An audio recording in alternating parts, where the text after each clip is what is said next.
Which one, old man, that ain't got time to shake your head? Get that diamond check, put it in pockets till I get back. Going downtown. Fire Emblem is a long-running strategy RPG by Nintendo. I've never really got into the series, but Awakening has changed my tune. The story starts off with a crazy cutscene of first-person view of fighting some overlord bad guy, of course. You know, that's how it always starts. You and your friend Crom, or Chrome, I'm gonna call him Crom, in case I'm getting it wrong, I'm sorry, you Japanese lovers, almost win, and when the evil bastard shoots you with a gigantic purple blast. And hey, you think that he's gone, but instead, you stab your friend. And due to being mind controlled by this evil fucking purple asshole, then the story kind of begins. You wake up without any memory, and you kind of create your own character here. You then join Crom, who seems fine, and then you begin your journey to try to settle a war, at the same time deal with the evil forces that are rising. The gameplay is your standard turn-based strategy RPG. You move characters within their square distance and then attack. You can pair up and even double team enemies as well. You can build relationships, which can also build upon changing the story. Also, I'd really like to note the fact that if you play on the classic mode, which you should, if your unit dies in battle, then they stay dead, making each and every battle have a ton of tension. Now, let's see what works in Fire Emblem, and let's see what doesn't work as well. Which one, old man, that ain't got time to shake your head? Get that diamond check, put it in pockets till I get back. Going downtown. The good. You know, we always start with the good, so here we go, and it's a lot, so, you know, sit back. We'll start off with the story. I've heard in past Fire Emblem stories were solid, but nothing amazing, and while I won't put this as amazing, it's intriguing enough and has quite a few twists. On top of that, the cast is fully voice acted. Although not every scene is voiced, it's still nice to see that everyone actually has a voice. The pace is well done, and if you skip the side quests, the story is basically all about surviving, trying to achieve peace, and a little bit of revenge.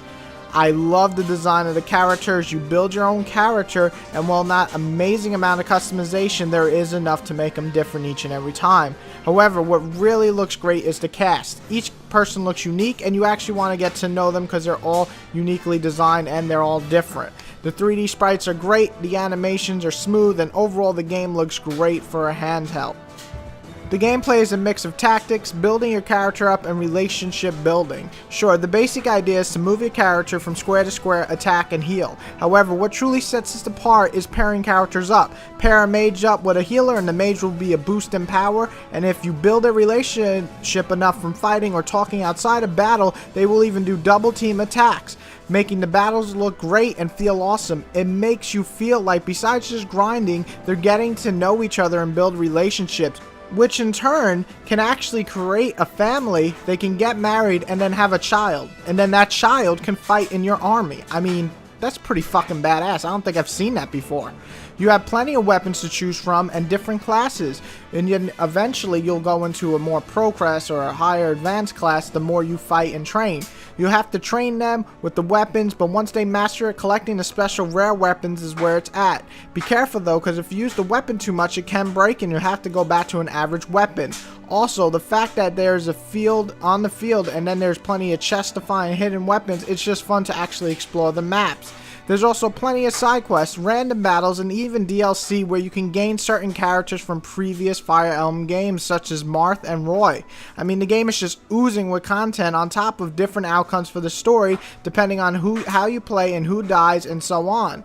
The bad, well, fuck. The game is hard at times, and honestly I don't know even if I'd label that as bad, but it's not for guys who just do not like challenge or waiting game or any of that stuff, or can, you know, it basically makes you think 2 or 3 steps ahead in each and every battle, and if you fuck up, it's game over for a certain character, meaning that you have to either go on with the game losing that character and the story will change, or you can just restart your DS and, you know, lose like 25 minutes, which has happened to me about 7 times. Either way, it isn't an easy game, but a damn rewarding one, and for the ugly, there is nothing ugly about this game.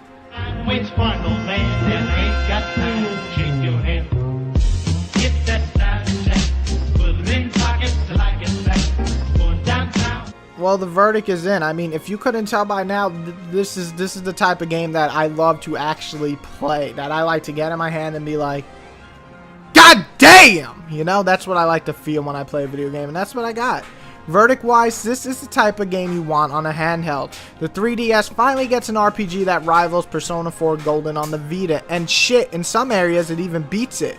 It looks great, it plays great, and it'll kick your fucking ass if you don't step up your game. With 20 to 40 hours of content on the first run, you'll get plenty of game time with this title. I recommend it for any 3DS owner who's wanting a challenge and a damn fine RPG.